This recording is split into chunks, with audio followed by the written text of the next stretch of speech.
Hey guys, this is Courtney from Lil's Bloom, and today we're going to talk about the 2023 forecast for all of the signs. So, before we dive in, I highly recommend watching for both your rising and sun sign. Sometimes people ask, why your rising sign?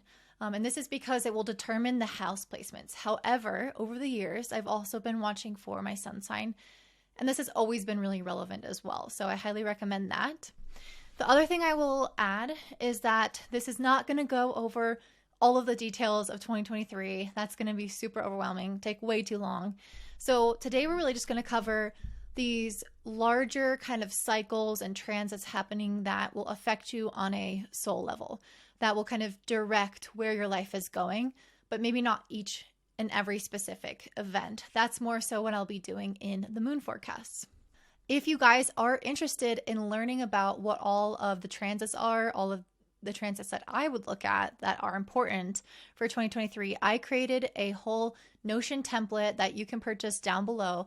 And I've listed next to each and every transit kind of the energy of what you can expect. So if you want to, for example, choose a really good time to go on a date or to launch something for your business, and you can't really afford to have a full-on reading with me, and you don't really know what the energies are going to be like coming up for your planning for your months ahead, then I highly recommend checking that out. It took me a super long time to create. I went through hand by hand, day by day on the calendar and also on my astrology app, looking at the chart to see what the energy was that day, the major transits, and what we might feel. So I highly recommend taking advantage of that. I'm going to have it at a really, really reasonable price just so that everyone can get their hands on it and know what to expect.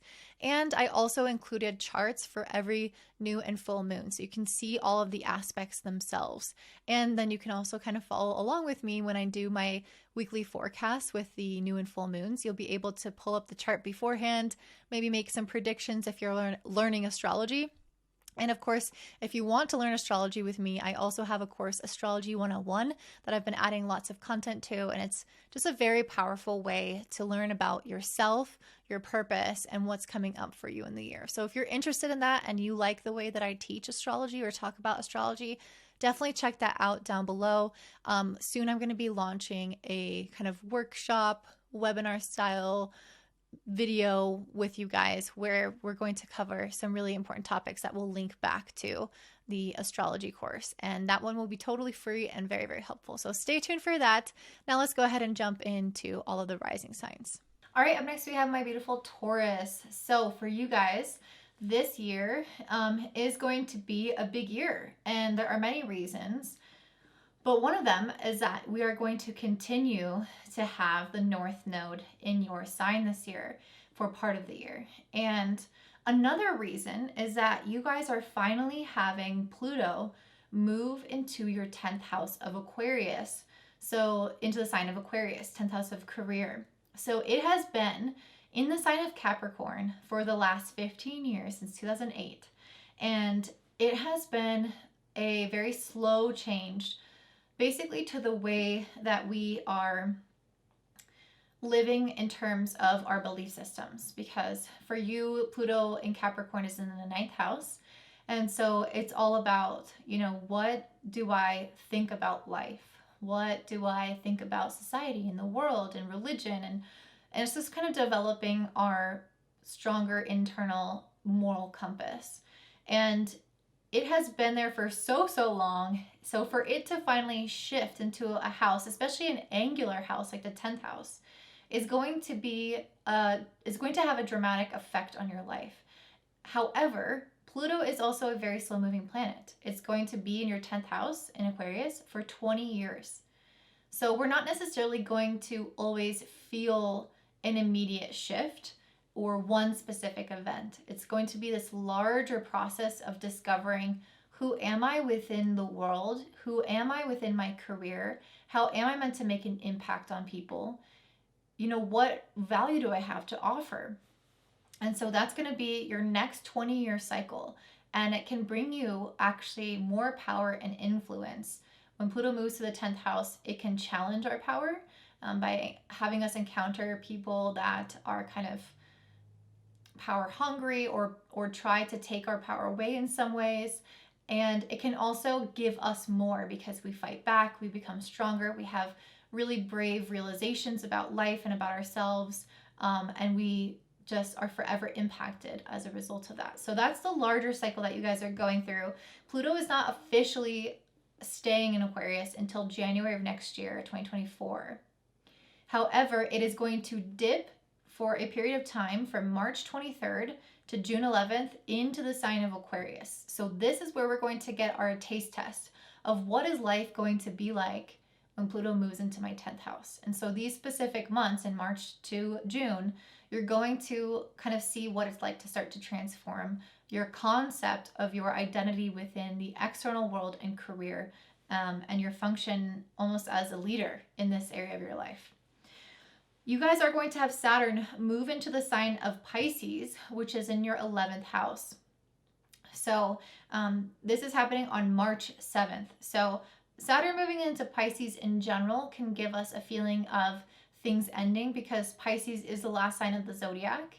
And so there is something that us as a collective, as souls, we're going to be wrapping up some kind of growth spurt or some kind of cycle and evolution of self-understanding and maturation. That doesn't mean we don't have a lot to learn still, but it just means that there's kind of a larger cycle that will begin anew when Saturn moves into Aries, which is a while from now. So we have some time. But Saturn moving into your 11th house is going to put more burden on the area of friends. For you guys, you've been working through this within your career. You've been really hustling, really working hard. And now you're going to start to get an idea of what it looks like to have to be maybe less supported than usual, or to have to put more effort into the sense of belonging, or into basically the impact you want to make long term on your community around you. So things that might have come more easily in those areas of your life might start to slow down or have certain challenges within them that are going to help you grow and understand what it is that you really want and who it is that you really align with. So there may be some more disruptive energy in relation to your childhood friends, for example, because I pulled the 7 of Wands and 6 of Cups. These are cards of, your childhood and children and friends from that area of your life and nostalgia. And then this card of fighting and feeling misunderstood and having to defend yourself and feeling like, wait, I thought we were really close. I thought, we got along really well. And so this might not be the exact scenario for everyone, but I think there's going to be a sense of, this is where I felt like I've always belonged. And now all of a sudden I'm not so sure. Now all of a sudden I feel like I need to start questioning my alliances, because people are making me feel like I have to defend my authenticity and who I am and my choices and all of these things that should just be easy and natural and flow. So if you find that is happening in your relationships, understand that that's part of this larger process of coming into your skin within relationships. And it doesn't have to be so aggressive for everyone, but questioning relationships and realigning with the ones that have strong foundations is a very good and sound process that should happen when Saturn moves through your 11th house. So that's happening on March 7th. It's finally transitioning there, what will be for years to come. So Jupiter is moving into Aries, which is your 12th house, which is happening until May 16th. And then finally it will transition into your first house, into the sign of Taurus. So Jupiter moving from the 12th house to the first house is a really, really massive transition. And I did pull some cards for you guys, which represented where you are starting off, like your energy starting off the year and your energy ending the year. And I do feel like this is related. So the first card that I pulled was the Bear card, which is where you're starting off the year. This to me has a very Jupiter 12th house energy. The Bear gets some of the greatest strength and vitality and ability to live and survive from its hibernation period. And the 12th house is a house of hibernation and going within to self-reflect, to grow, to connect more with our spirit guides, to understand our path, to make certain choices about where we need to draw back our energy and not engage so much in life, so that we can develop our internal world and hibernate as a soul in some ways. And so I feel like that's kind of the energy that you have been experiencing for a good part of this year, as Jupiter has been in the sign of Aries, and it will continue to be there until May 16th. So you might continue to feel this sort of inner growth, not super external out in the world. Yes, you are working hard in your career with Saturn in the 10th, but there's still a lot of like inner things that are happening. You might need more time to meditate. You might be interested in studying spiritual topics, taking a step away from society in order to grow yourself internally. And then once it shifts into your first house after May 16th, you guys are going to start to be able to apply all these things that you've learned, to have a lot of wisdom moving forward, and to start to grow in a really beautiful way. So at this point in time, I feel like you guys are going to notice that a lot more opportunities come to you. You are living in more alignment because you've already kind of done this internal work. And so now the doors are opening that reflect that internal work, that reflect how hard you've been trying. And I got the Fox card for this. So I feel like once Jupiter moves into your first house, you will have this kind of wisdom and cunning that will help you progress through life in a really beautiful way. And the fox here does kind of have a little bit of a negative connotation in general, but I feel like for you guys, it's talking directly towards your sense of resourcefulness. And we are moving into a weird cycle with finances. You know, Uranus has been moving through your first house through the sign of Taurus. So there's been a lot of kind of changes and adaptations to what we once thought was secure in our world and also within you. Those things have been shifting as well. And so what do we do when things are shifting and changing all the time? We have to become resourceful, quick on our feet, adaptable, know how to work with a given situation. And I feel like that is a fox. And so I think in many ways you guys are going to grow and expand in your sense of kind of cleverness and how to respond to changes in environmental situations. I also think you guys are going to become very hopeful and optimistic, and that's part of what will help you adapt, is that you guys will believe that you have what it takes to adapt to the situation and improve upon it and not become bogged down. So if we do go through some kind of recession, I'm not really getting the sense that you guys are really going to be trapped in that. I really get the feeling that you will have a lot of hope. You will still have a lot of potential for prosperity. You'll see kind of where the opportunities still lie, where the glass is half empty. And so I'm really getting the sense that you will not struggle as much as others will struggle in this next year because of Jupiter being a gift to you in many ways as it's reborn in your first house after May 16th. The North Node is also going to be, I'm like, what did I even write here? The North Node has also been moving through your sign, so it's going to continue to be there until July 12th. And so you're, again, continuing to just expand as a person.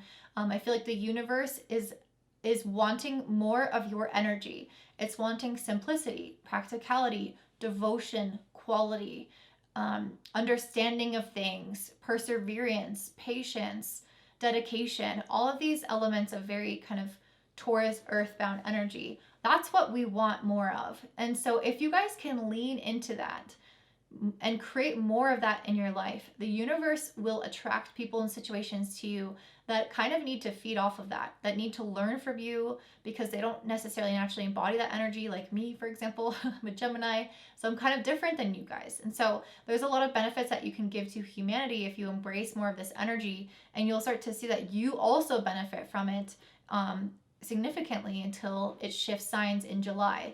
And then after that, the North Node will be moving into your 12th house. So this is a time in which you guys might find that you will have continued growth in the area of your spirituality, your inner work, all the things that I was saying related to the bear. You will start to get a little bit more of that as the North Node shifts into the 12th house. So it's not like one distinct energy this year. You're having kind of a mixture of different energies, but a lot of growth this year as well.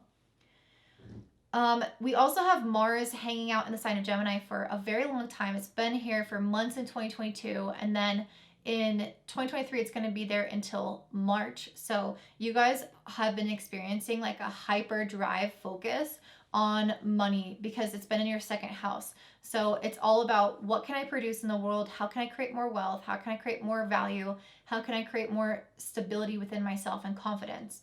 So that's been a really heavy focus and will continue to be until March of 2023. You also have Venus retrograde July 23rd to September 4th in Leo in your fourth house.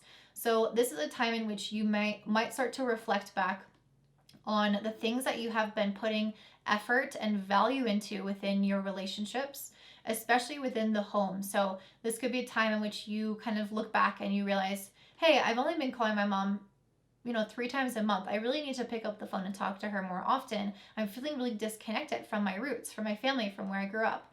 Or if you bought a house, you might start to realize, I really don't like this aesthetic of this home. I really need to make these changes. And so you might start to kind of reflect upon, what are the things that are not matching you stylistically or creatively in your life. And this could also be in terms of emotions. How have I processed my emotions in my relationships? How do I show up vulnerably with other people? Am I bringing my past with me? Am I bringing my trauma from my childhood with me? And can I reevaluate some of those things in my life so that they don't affect myself so much? And I'll talk about more about this as the year goes on, but this will be a really prominent time in which we feel this Venus retrograde, because it only happens every 18 months. And so we feel a little bit of like the shine is lost out of life during this period of time. And so where is that shine lost, and what do we need to learn as a result? Well, for you, that's in your home and family and your emotional sector. And it's just for a short period of time where you need to reflect upon how you can do things differently, how you can value your energy and your time there differently in order to make these important changes in your life. And then it's important to also know that all planets will be direct from January 22nd to April 21st. So this is a time when all of our energy is moving forward. This is our highest period of momentum.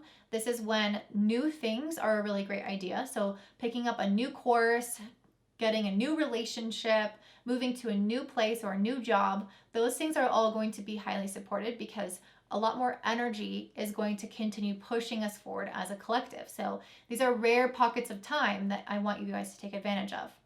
The last thing that I'll end on, and then wrap up with these cards that I see, is that you guys will have 4 different solar eclipses. I'm not going to go into detail in these because we're going to do detailed videos on them as they arise throughout the year. But on April 20th, you're having a solar eclipse in the sign of Aries in your 12th house. This is likely going to be, solar eclipses tend to bring beginnings. However, what I notice is that they also tend to bring much more noticeable shifts in our environment and in our life and in our circumstances. So it's like faded events that were happening, just this feeling of something external or kind of obvious. And so for you being in the 12th house, some of you could pick up like a new spiritual kind of thing that you're interested in studying. Some of you guys could have that experience, but I think for many of you, there could be this period of shedding who you once were, shedding what you once wanted, how you thought about things, how you did things, some pain that you've been holding on to. It's a big time of shedding. And it being in the sign of Aries, it's going to help liberate you to become more courageous, to go after the things that you want without as much kind of self-doubt around, what is my individual offering here? What is my value here as a person? On May 5th, you have a lunar eclipse in Scorpio in your 7th house. So this one could bring up all the emotional gunk in our relationships. It might be a time in which you really start to discover what true intimacy is and what layers might be standing in between you and that intimacy with another. You could potentially have something arise within a relationship with somebody that impacts you in a bigger way. On October 14th, you have a solar eclipse in the sign of Libra in your 6th house. So this could be a new job. This could be a new opportunity through your health or through work, where you really start to have a different type of routine established as a result of whatever is changing in your life. So if you get a new job, do you need to wake up earlier? If you need to take care of your body differently, do you have to eat differently? It's like literally the day-to-day life can change. The responsibilities can change as a result of new or expanding opportunities. On October 28th, you have a lunar eclipse in your 1st house.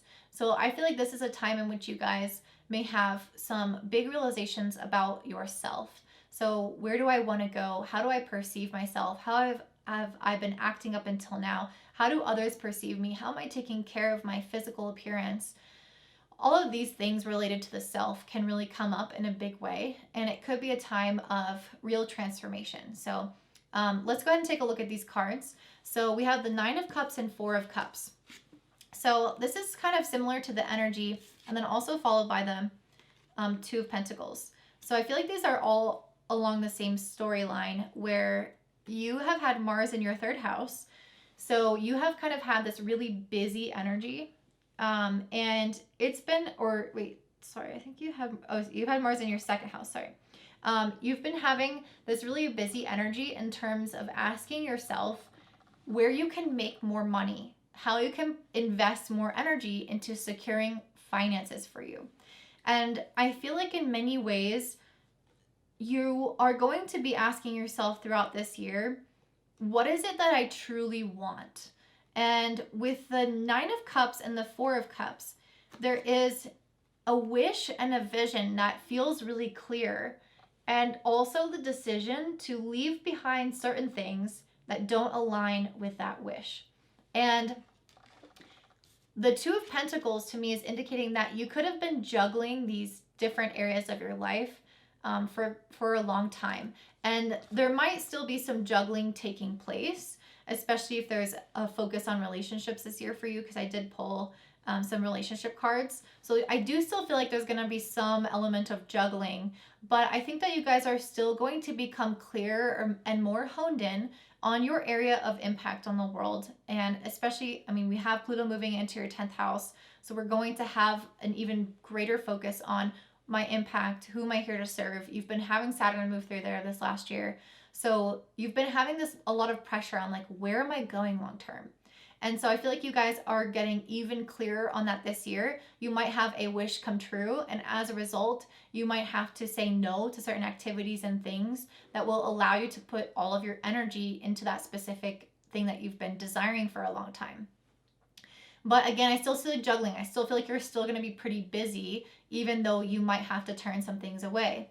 I also see Two of Cups and the Five of Swords. So I definitely feel like relationships are coming under fire a little bit this year. I did already mention that we have Saturn moving into the 11th house. We have the South Node for until July in your 7th house of relationships. So these are challenging things to be experiencing. They are limiting relationships.